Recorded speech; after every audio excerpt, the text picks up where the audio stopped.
कार्तिक का महीना आया। सभी औरतें तुलसी माता को जल से सींचा करती थीं।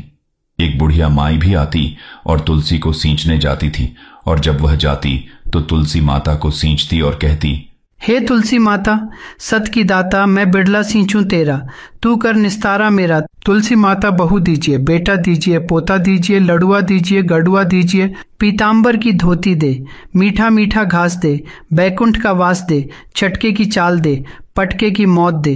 तुलसी का पत्ता दीजिए, मुंह में गंगा जल दीजिए, सूरज की साख दीजिए, गंगा जमुना को नीर दीजिए, चंदन का दाग दीजिए, झालर की झनकार दे, दाल भात का जीवन दे, ग्यारस की मौत दे, श्री कृष्ण का कांधा दे।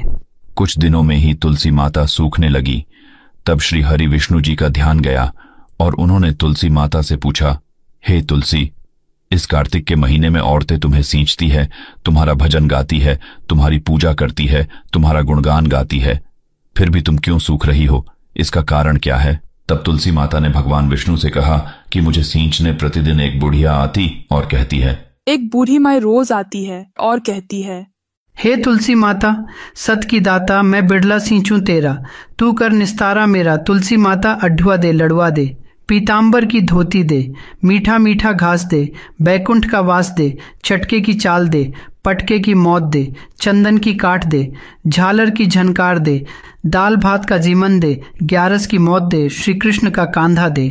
मैं उस बुढ़िया की सब बात तो पूरी कर दूंगी, पर कृष्ण का कंधा कहाँ से दूंगी? श्री हरि विष्णु ने तुलसी माता से कहा, तुम चिंता मत करो तुलसी, जब उस बुढ़िया का अंत समय आएगा तो मैं अपने आप ही उसे कांधा देने आऊंगा।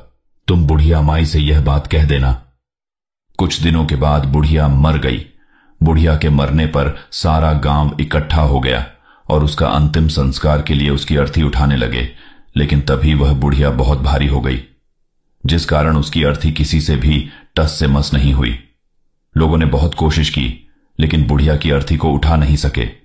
सभी लोग बोलने लगे कि यह बुढ़िया तो बहुत संस्कारी थी, दिन रात पूजा पाठ करती थी, इसने तो पाप नहीं किया था, फिर यह इतनी भारी कैसे हो गई? तभी भगवान विष्णु एक ब्राह्मण के वेश में वहां पर आए और पूछने लगे कि भीड़ क्यों लगी है। तब गांव वालों ने बताया कि एक बुढ़िया मर गई है और वह इतनी पापिन थी कि उसकी अर्थी किसी से भी उठ नहीं रही है, वह बहुत ज्यादा भारी हो गई है। ब्राह्मण के वेश में भगवान बोले कि मुझे इसके कान में कुछ कहने दो, फिर यह उठ जाएगी। भगवान बुढ़िया के पास गए और उसके कान में कहा, हे बुढ़िया, माई अढुआ ले, लड़ुआ ले, पीतांबर की धोती ले, मीठा मीठा घास ले, बैकुंठ का वास ले, चटके की चाल ले, पटके की मौत ले, चंदन की काट ले, झालर की झनकार ले, साई का राज ले, दाल भात का जीवन ले, ग्यारस की मौत ले, और श्री कृष्ण का कांधा भी ले। भगवान की सभी बातें सुनकर बुढ़िया हल्की हो गई। भगवान ने अपने कंधे पर उसे उठाया और उसका अंतिम संस्कार किया। बुढ़िया को मुक्ति मिल गई और वह वैकुंठ को चली गई। हे तुलसी माता, जैसे आपने उस बुढ़िया माई को मुक्ति दी, वैसे सभी की करना।